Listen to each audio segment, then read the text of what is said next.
انما یخشی اللہ من عباده العلماء۔ جرأت کا نام ہے دیوبند والے، عالی مقام ہیں دیوبند والے۔ دیگر جمعوں کے موضوع سے مختلف ہوگا۔ عام طور پر ہم اصلاحی اور دینی معلومات کے متعلق باتیں کرتے تھے۔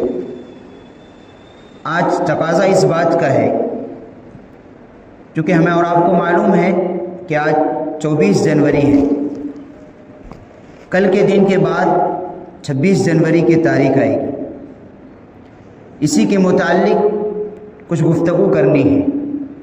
یہ بھی جاننا ضروری ہے کہ ہمارے ملک کی تاریخ کیا ہے، یہ ملک کن قربانیوں سے آزاد ہوا ہے، اور اس ملک کے اندر ہم مسلمانوں کا کیا حق ہے۔ جو آج مسلمانوں کو طرح طرح سے ستایا جا رہا ہے، اسلام اور مسلمانوں کو بدنام کرنے کی سازشیں پوری دنیا کے اندر ہو رہی ہیں۔ ایسا لگتا ہے کہ مسلمان اس ملک کے اور پوری دنیا کے کرایہ دار ہیں، نہ ان کو ان کے مذہب پر چلنے کی مکمل آزادی دی جا رہی ہے، ان کی عزتوں پر، ان کی عبادت گاہوں پر، اور بلکہ نام اور شناخت دیکھ کر ٹارگٹ کیا جا رہا ہے۔ یہ ہمارا ملک ہندوستان جمہوری ملک ہے، جس کا مطلب یہ ہوتا ہے کہ اس ملک کا اعلیٰ حاکمیت اور اقتدار یہ عوام کے ہاتھوں میں ہے، یعنی اس ملک کے رہنے والے رعایا، یہاں کی عوام، یہاں کے لوگ اپنی رائے کا استعمال کر کے جس کو چاہیں گے وہ اقتدار کی کرسی پر بٹھائیں گے، اور اس ملک کے اندر رہنے والے، ہر مذہب کے ماننے والے، ہر زبان کے بولنے والے، چاہے وہ کسی بھی مذہب سے تعلق رکھتے ہو، چاہے وہ کوئی سی زبان بولتے ہو، ہر ایک کو اپنے مذہب پر چلنے کی مکمل آزادی ہوگی۔ اپنے مذہب کے مطابق شادی بیاہ کرنے کا اس کو مکمل آزادی ہے، اس کو ووٹ دینے کا حق ہے، آزاد رائے کا حق ہے اسے۔ لیکن ہم اور آپ اچھی طرح جانتے ہیں کہ چند سالوں سے اس ملک کی جمہوریت کی دھجیاں اڑائی جا رہی ہیں۔ آزادی رائے کا جو ایک حق ہے، جو اس ملک کے ہر ناگرک کو، ہر شخص کو اس ملک کی قانون نے، اس ملک کی دستور نے حق دیا ہے، اس کو کچھ لوگ اپنی طاقت کے بلبوتے پر ختم کر رہے ہیں۔ کوئی اگر ظلم کے خلاف آواز اٹھاتا ہے تو اس کی آواز کو دبانے کی کوشش کی جاتی ہے،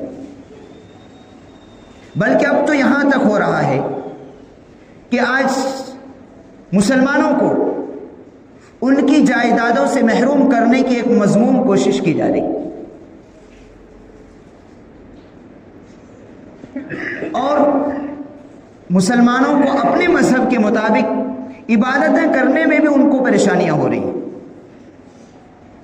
مسلمانوں کو اگر یہاں رہنا ہے تو غلامانہ زندگی بسر کر کے رہنا پڑے گا، یہ ان کی منشا ہے۔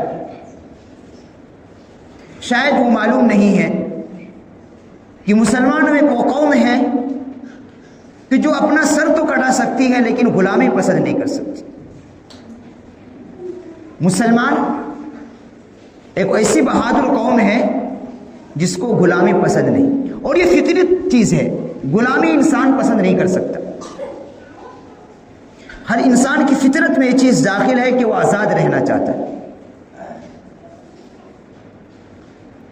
یہ جمہوری نظام، یہ اس ملک کے آئین کی ایک طاقت ہے۔ جب یہ ملک تقریباً 250 سالوں کی قربانیوں کے بعد جب آزاد ہوا، اس ملک کے اندر انگریز 16ویں صدی میں آیا تھا، بنگال کی گھاٹیوں کے راستے سے وہ آیا اور تجارت کا بہانہ لے کر آیا۔ کہ ہم اس ملک کے اندر اس وقت یہ ہمارا ملک ہندوستان سونے کا چڑیا کہلاتی تھی اسی وقت. تو تجارت کا بہانہ لے کر کہ ہم اس ملک کے اندر تجارت کریں گے, بزنس کریں گے, ہماری یہ نیت ہے. لیکن ان کی نیت صحیح نہیں تھی, بہانہ انہوں نے تجارت کا بنایا. دھیرے دھیرے جب وہ پیر پسارنے شروع کر دیے اور جب یہاں کے لوگوں کو محسوس ہو گیا کہ نہیں, ان انگریزوں کا مقصد اس ملک پر قبضہ کرنا ہے, تجارت کرنا نہیں ہے, تو اس وقت اس ملک کے اندر بہت سے نواب تھے, بہت سے مہاراجا تھے, لیکن سب سے بڑی جو کیل انگریزوں کو چبھ رہی تھی وہ ٹیپو سلطان شہید رحمۃ اللہ علیہ کی چبھ رہی تھی. پوری ساؤتھ انڈین میں انہی کی حکومت تھی اور وہ سمجھ رہے تھے کہ جب تک اس راستے کا سب سے بڑا کیل یہی ہے, اگر ہم نے ان کو شکست نہیں دی اس وقت تک اس ملک پر قبضے کا تصور ہمارا بیکار ہوگا, ہم نہیں کامیاب ہو سکیں گے. پہلی 2 جنگوں میں تو ان کو شکست ملی, لیکن وہی جو مسلمانوں میں ہمیشہ کی بیماریاں رہی ہے کہ اس مسلمان قوم کو اپنے لوگوں نے زیادہ نقصان پہنچایا ہے, باہر کے لوگوں سے کم ہوا ہے. ان کے جو خاص لوگ تھے انہیں نے دھوکہ دیا. خیر, بالآخر 1799 میں حضرت ٹیپو سلطان شہید رحمۃ اللہ علیہ کی شہادت ہو جاتی. جب ان کی شہادت ہو گئی تو انگریز کا جو جرنل تھا اس نے ان کے سینے پر چڑھ کر یہ اس وقت اعلان کیا تھا کہ اب ہمیں اس ہندوستان پر قبضہ کرنے سے کوئی نہیں روک سکتا. اس کا مطلب صاف تھا کہ جب تک حضرت ٹیپو سلطان شہید رحمۃ اللہ علیہ زندہ تھے تو انگریز کے مائی کے لال میں دم نہیں تھا وہ اس کا تصور کر سکے کہ ہم اس ملک پر قابض ہو چکے. چنانچہ اس کا اثر ہوا. ان کی شہادت کے بعد جو دوسری جگہوں پر جو ہمارے مسلمان حکمراں تھے, جو نواب تھے, ان کی گردنوں کو دبانے میں ذرا بھی دیر نہیں لگی نے. صرف 3 سال کے اندر ان کی گردنوں کو دباتے ہوئے دہلی میں پہنچے اور 1803 کے اندر وہاں یہ اعلان کیا کہ یہ ملک آج سے ہمارا ہے, مخلوق خدا کی, ملک بادشاہ سلامت کا, لیکن حکم اب اس ملک کے اندر جو چلے گا وہ ایسٹ انڈیا کمپنی کا چلے گا. اس وقت بھی بہت سے, اور وہ جو دور تھا وہ سلطان شاہجہاں کا دور تھا. شاہجہاں بادشاہ کا نام آپ نے سنا ہوگا, ان کا دور تھا. کسی کی ہمت نہیں ہوئی اس انگریز کے خلاف آواز اٹھانے کی. اسی دہلی کے اندر ایک بیچارہ بوری پر بیٹھ کر اللہ اللہ کرنے والا, قرآن و حدیث پڑھانے والا, جس کو دنیا شاہ عبد العزیز محدث دہلوی رحمۃ اللہ علیہ کے نام سے جانتی ہے, جو اس وقت کے سب سے بڑے اللہ کے ولی اور سب سے بڑے عالم تھے. انہوں نے آواز لگائی اور اللہ تبارک و تعالیٰ کی یہاں ان کی آواز قبول ہوئی کہ آج سے ہمارا ملک غلام ہو چکا ہے. اس ملک کے اندر رہنے والے ہر مسلمان کو انگریز کے خلاف جہاد کرنا فرض ہے. ان کی آواز لگانا تھا, لیکن اس آواز پر ان کو سزا بھی دی گئی. انگریز نے ان کو دہلی سے دربدر کر دیا. ان کی جو زمین جائیداد تھی سب ضبط کر لی. ان کا جو مدرسہ تھا ان کو زمین دوز کر دیا گیا. اور ابھی چند سالوں پہلے بتایا گیا جب اس جگہ کی کھدائی ہو رہی تھی تو وہ مدرسہ نکلا تھا, لیکن ہمارے ملک کی گندی سیاست کی نظر لگی, پھر اسے چھپا دیا گیا. وہ تاریخ, ہندوستان کی آزادی کی تاریخ وہاں سے ہوتی ہے. سب سے پہلی آواز, بہت سے بڑے بڑے مہاراجا تھے مسلمانوں کے اس وقت. خود شاہجہاں بادشاہ زندہ تھا لیکن ہمت نہیں تھی کسی کی انگریز کے خلاف بولنے کی. وہی بیچارہ بوڑھا آدمی بوری پر بیٹھ کر اللہ اللہ کرنے والا, قرآن و حدیث پڑھانے والا, ہمت کی اور انہوں نے آواز لگائی اور اللہ کے یہاں ان کی آواز قبول ہوئی. اور اس کی بدولت ان کو یہاں تک کہا گیا کہ ان کے بدن پر چھپکلی کو مار کر یا ان کا کچھ ایسے پورے بدن پر کھسا گیا تھا, جس کی وجہ سے وہ لوگ کہتے ہیں برس کے بیمار ہو گئے تھے, یعنی پورے بدن میں سفید داغ ہو گئے تھے. بلکہ روایت میں یہاں تک آتا ہے ان کو زہر بھی دیا گیا تھا. الغرض ان کی بھی شہادت وفات 1824 میں ہو جاتی، چونکہ آواز لگ گئی کہ پورے ملک کے اندر انگریزوں کے خلاف لڑنے کی مسلمانوں میں ایک شعور پیدا ہو گیا۔ ان کے جو شاگرد تھے حضرت مولانا، بلکہ ان کے بھتیجے مولانا شاہ اسماعیل شہید رحمۃ اللہ علیہ، ان کے ساتھ ایک اور شاہ اسماعیل شہید بریلوی، یہ دو حضرات، یہ ان کے ایک تو ان کے خود خاندان سے تھے، ان کے ایک متوسلین میں تھے، ان دونوں شاگردوں کو تیار کیا۔ انہوں نے جو ہے ملک کے اندر گوشے گوشے میں گئے اور لوگوں کو انگریزوں کے خلاف لڑنے کی ان کے اندر جوش بھرا، ملک کو انگریز سامراج کی طاقت سے آزاد کرانے کے لیے ملک کے اندر پوری مہم چلائی، جہاں تک جا سکتے تھے، بنگال کی گھاٹیوں تک گئے۔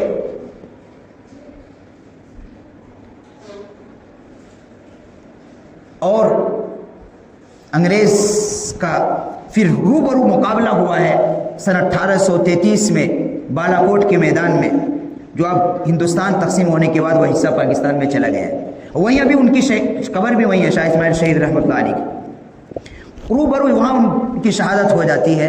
لیکن چونکہ وہاں جو کچھ بچ گئے تھے اس جنگ کے اندر، وہاں ناکامی ملی مسلمانوں کو، وہاں جو بچ گئے تو انہوں نے ہمت نہیں ہاری، ڈرے نہیں، لڑتے رہے، مارتے رہے، مرتے رہے۔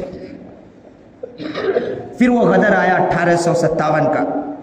یہ جو پیچھے کی تاریخ ہے، ہم لوگ اکثروں کے ذہنوں میں کیا 1857 کی تاریخ رٹی ہوئی، اور یہی اسکولوں کے اندر اور جو ہے دوسری جگہوں پر یہی بتایا جاتا ہے۔ اس ایک سازش کے تحت، وہ سازش یہ ہے کہ 1857 سے جو پہلی کی تاریخ ہے، اس میں تنے تنہا مسلمان ہیں، اور اس میں اکثروں کی تعداد علماء کرام کی ہے، قربانیاں دینے والے۔ اس لیے اس تاریخ کو دفن کر دیا جا رہا ہے، کہ مسلمانوں کو معلوم نہیں ہوگا اپنے بزرگوں کی تاریخ، تو ان کے اندر شعور بھی پیدا نہیں ہوگا، اور یہ سمجھیں گے بھی نہیں۔ اسی لیے کہتے ہیں کہ ہمیں تاریخ کو معلوم کرنا چاہیے کہ ہمارے بزرگوں نے ہمارے اس ملک کے اس وقت کے جو علماء کرام تھے، انہوں نے اس ملک کو انگریز سامراج کی طاقت سے آزاد کرانے کے لیے کیا قربانیاں تھیں۔ 1857 میں صرف دہلی کے اندر 33,000 علماء کرام کو پھانسی کے پھندوں پر لٹکایا گیا تھا۔ لال قلعہ سے لے کر جامع مسجد تک جتنی درخت تھی، اگر اس درخت پر کوئی لاش کسی کی لٹکی تھی تو علماء کرام کی تھی۔ ڈرانے کے لیے لٹکا دیا تھا انگریزوں نے ان کی گردنوں کو کاٹ کر۔ ایسا ظلم کیا گیا ہے اس ملک کو انگریز سامراج کی طاقت سے آزاد کرانے، لیکن ڈرے نہیں، مسلمان ڈرنے والی قوم نہیں ہے۔ یہاں بھی جب کامیابی نہیں ملی تو چلتی رہی۔ اس کے بعد پھر 1867 میں دارالعلوم دیوبند کی بنیاد پڑی۔ ان کا مقصد تھا اس ملک کے سے مجاہدین کو تیار کرنا اس ملک میں، اور اس ملک کو انگریز سامراج کی طاقت سے آزاد کرانا۔ اس وقت کے جو سب سے پہلے حضرت شیخ الہند مولانا محمود الحسن دیوبندی رحمۃ اللہ علیہ، پھر انہوں نے ایک تحریک ریشمی رومال چلی، اگرچہ وہ اپنے انجام تک نہیں پہنچی، اگر وہ پہنچ جاتی تو آج ملک کا نقشہ کچھ اور ہوتا۔ ہم ان کو بتاتے کہ آزاد ملک میں آزاد لوگ حکومت کس طرح کرتے، اللہ کو منظور نہیں ہوگا، وہ کہیں جا کر ایک سازش کا شکار ہو گئی، وہ اپنی منزل تک نہیں، اگر وہ اپنی منزل تک پہنچتی تو اس ملک کا نقشہ کچھ اور ہوتا۔ اس ملک کی باغ ڈور آج بھی مسلمانوں کے ہاتھ میں ہوتی ہے، اگر وہ اپنی منزل تک پہنچتی۔ خیر، یہ 1757 سے لے کر 1857 تک یہ 100 سالہ جو تاریخ ہے، ان میں تنے تنہا مسلمان لڑنے والے۔ 1857 میں کچھ ہمارے برادر وطن تھے، لیکن ان کو اتنے کم تھے ان کو انہیں بھی گنا جا سکتا۔ لیکن 1757 سے لے کر 1857 اس 20 کی تاریخ بلکہ اکثر مسلمانوں کو معلوم ہی نہیں ہے، وہ اس کو جانتے بھی نہیں ہیں۔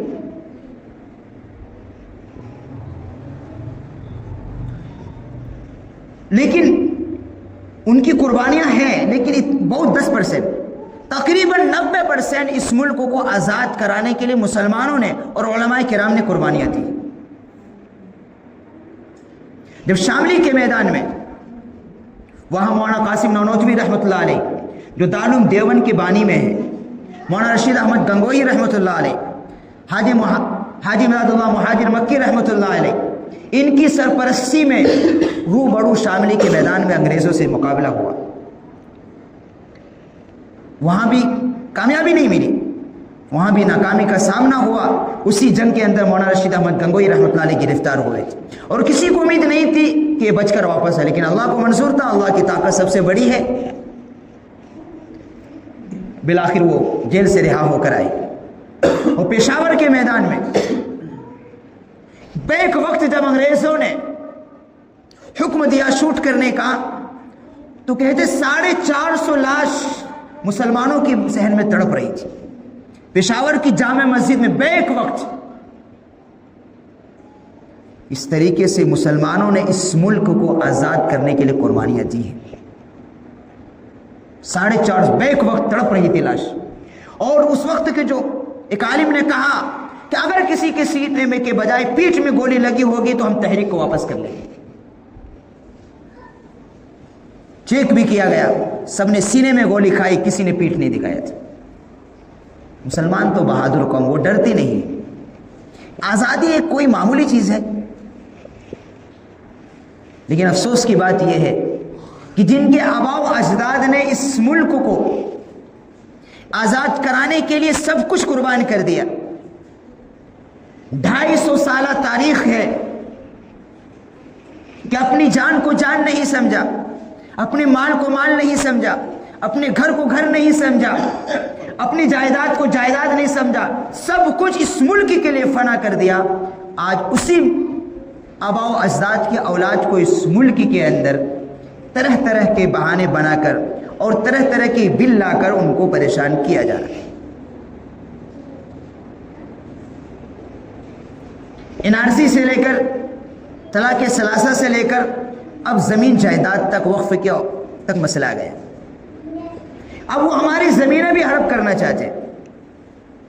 ہر طریقے سے، سیاسی اعتبار سے، مالی اعتبار سے، سماجی اعتبار سے، آزادی کے اعتبار سے، ہر اعتبار سے مسلمانوں کو کچلنے کی پوری کوشش ہو رہی. جب مسجد کا نظام ہمارے انڈر میں نہیں رہے گا، عیدگاہ کا نظام ہمارے مسلمانوں کے انڈر میں نہیں، حکومت کے قبضے میں چلی جائے گی، تو پھر ہمارے پاس کیا رہے گا؟ وہ جیسے چلائیں گے لاٹھی ویسا چلنا پڑے گا. تو ظاہر سی بات ہے کیسے مسلمان قبول کر سکتے ہیں؟ یہ ایسا مسئلہ ہے جیسے ہماری جان کا مسئلہ آ گیا.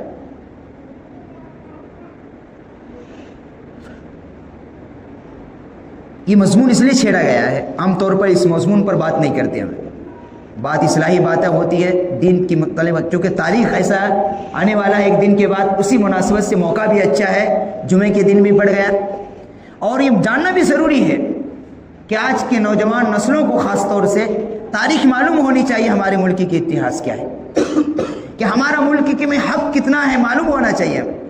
قانون کا ہمیں علم ہونا چاہیے کہ قانون نے ہمیں کیا حق دیا ہے. ایک پولیس آتی ہے کسی کو اریسٹ کر کے لے، معلوم ہی نہیں ہے کہ پولیس کا کتنا ادھیکار ہے، ہمارا کتنا ادھیکار ہے، نہیں معلوم ہے. آج کے نوجوانوں الا ماشاء جنہوں نے کچھ پڑھ لکھا معلوم کرتے، نہیں معلوم ہوتا، سیدھا آتا چل جاتا ہے. کہاں چل جاتے؟ تمہیں پہلے معلوم ہوتا تو اس سے پوچھو.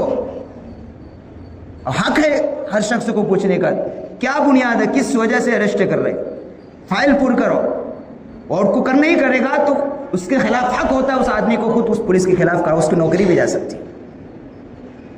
چند کچھ چیزیں ہیں جس میں بغیر کسی بتائے اس کو اریسٹ کر سکتا ہے، ورنہ عام حالات میں نہیں کر سکتا. کسی لوگ ڈر جاتے ہیں. ایک معمولی سے ایک مثال ہے، ویسی ہزاروں واقعات ایسے واقعتاً ہمارے نوجوان طبقوں میں اور آج مسلمانوں میں نہ دینی شعور پیدا ہو رہا ہے نہ دنیاوی شعور پیدا ہو رہا ہے. ہم صرف دنیا کے پیچھے، اپنی دنیا کو اچھی سنوارنے کے پیچھے ہم جو ہے نہ دنیا کے اندر کامیاب ہو رہے ہیں اور اپنی آخرت کو تو ہم نے برباد کر ہی دیا. نہ ہمارا تعلق قرآن سے مضبوط ہے، نہ مسجد سے مضبوط ہے، اور نہ ہم دنیا میں کامیاب ہو رہے ہیں. بڑے بڑے عہدوں پر کہاں ہیں مسلمان؟ نہیں ہیں، گنے چنے اللہ ماشاء اللہ اتنے ہیں کہ وہ 1% بھی نہیں ہے. چلو اگر ہم دنیا میں نہیں، اگر دین کے اعتبار سے بھی کامیاب ہو جاتے، آج جمعہ ہونے کے باوجود اگر ہماری مسجدیں پر ہو جاتی، ہمارے مسلمانوں کا تعلق قرآن سے جڑ جاتا، چلو ہم نے دنیا کو دھکا دے دیا لیکن دین میں تو ہم نے نہیں پورا اختیار کیا۔ نام کیا ہے مسلمان، واقعتاً مسلمان دین کو بھی پوری عمل نہیں کر رہا ہے۔ اگر ہم مضبوطی کے ساتھ دین پر عمل کرتے تو اللہ تبارک و تعالی ہمیں غالب کر دیتا۔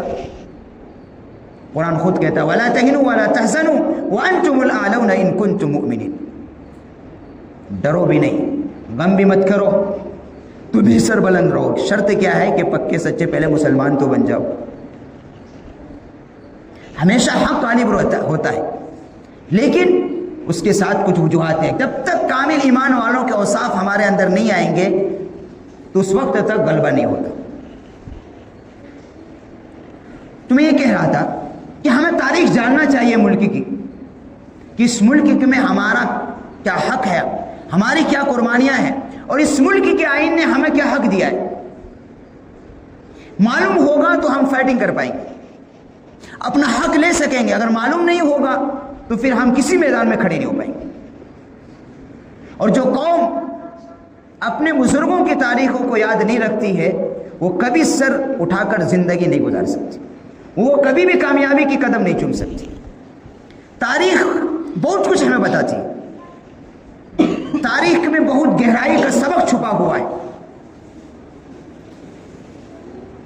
اور بہت ساری شجاعت بہادری کی ایک مثالیں ملتی ہیں کہ 250 سالہ قربانی ہے اس ملک میں مسلمانوں کی، جنہوں نے اس ملک کو اس وقت کی سب سے سپر پاور طاقت سے آزاد کرانے کے لیے اپنی گردنیں کٹائی ہیں۔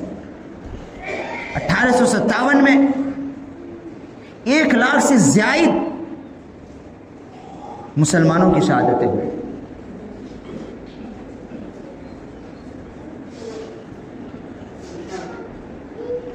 اور جب تک انقلاب، اس وقت تک تاریخ گواہ ہے، جب تک قربانیاں نہیں دی جاتی اس وقت تک انقلاب پیدا نہیں ہوتا۔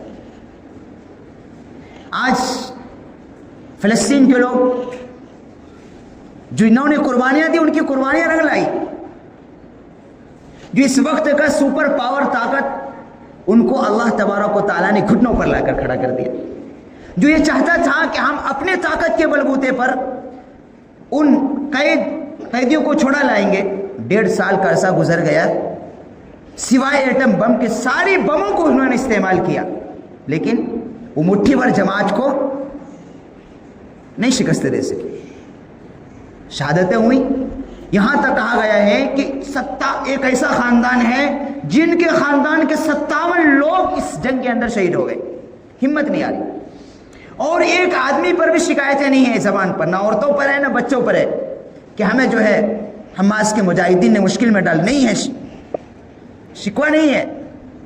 اتنی سب کچھ لوٹ گیا ان کا، ماؤں کی گودیں خالی ہو گئی، خاندان کے خاندان اجڑ گئے،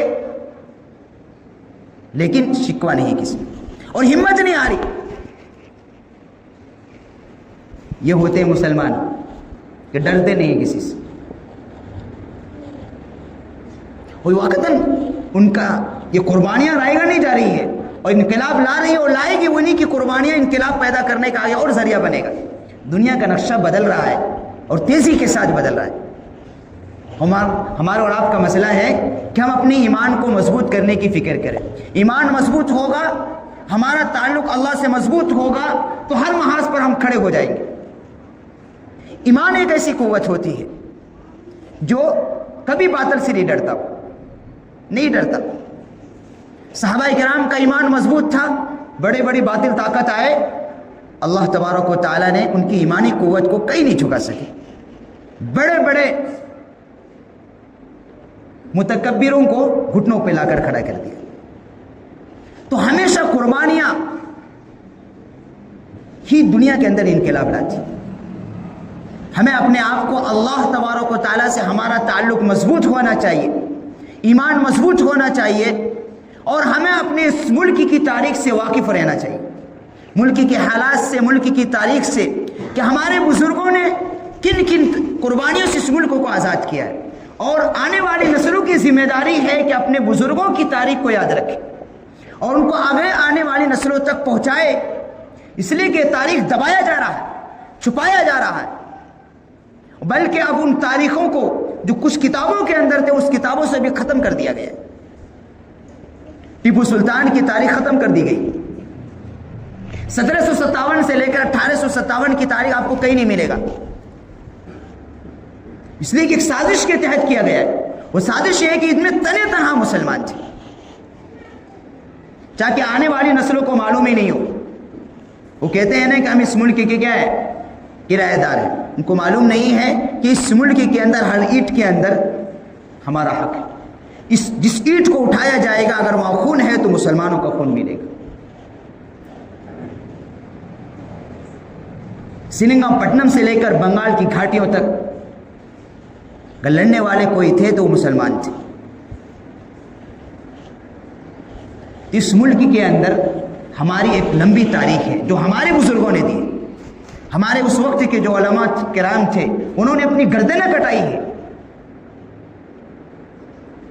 اور جب یہ ملک آزاد ہو گیا تھا تو اس وقت، اب وقت نہیں رہا، لیکن اس ملک کے اندر اس کی ضرورت محسوس کی گئی کہ اس ملک کا ایسا قانون بنے جس میں اس ملک کے اندر رہنے والے ہر فرد کو، ہر شخص کو، اس کو اپنے اپنے مذہب پر چلنے کی مکمل آزادی ہو۔ تو 1950 کے اندر ایک قانون بنا، اور وہ دن 26 جنوری کی 1950 26 جنوری جو عمل میں آیا، اسی کے طور پر 26 جنوری جو ہم ملک ہندوستان میں رہنے والے ہر شخص کے لیے خوشی کا دن ہے، وہ اس معنی کر ہے کہ اس دن ہی ہمیں حقیقت میں آزادی ملی تھی۔ اپنا ایک ہمارے پاس قانون تھا، ہمارے پاس آرٹیکل اتنا تھے جن کے مطابق ہم اس ملک کے اندر اپنے حقوق کو لے سکتے، شادی بیاہ کا مسئلہ ہو، عبادت کا مسئلہ ہو، ہمارے وراثت کا مسئلہ ہو، ہماری سماجی ملی ہر چیز اس قانون کے اندر ہر ایک کو حق دیا ہے۔ تو ہمیں اس ملک کی تاریخ سے، اس ملک کے قانون کو جاننا چاہیے ضرورت کے وقت، تاکہ ہم جو ہے اپنے حقوق کا مطالبہ بھی کر سکیں، اور جب تاریخ کو جانیں گے تو خود ہمارے اندر انقلاب پیدا ہوتا ہے کہ کن کن قربانیوں سے اس ملک کو آزاد کرایا گیا، کن کی قربانیاں زیادہ ہے۔ اس ملک کے اندر جو لوگ آج حکومت کر رہے ہیں ان کا تو ایک رتی برابر بھی حصہ نہیں، بدقسمتی سے غلط لوگوں کے ہاتھوں میں چلا گیا ہے، لیکن جنگ آزادی میں ان کا کچھ بھی حصہ نہیں۔ خیر، انشاءاللہ وقت رہے گا تو کبھی بات کریں گے۔ اللہ تبارک و تعالی ہم سب کو موت تک ایمان اعمال صالحہ پر چلنے کی توفیق نصیب فرمائے۔ وآخر دعوانا الحمدللہ رب العالمین۔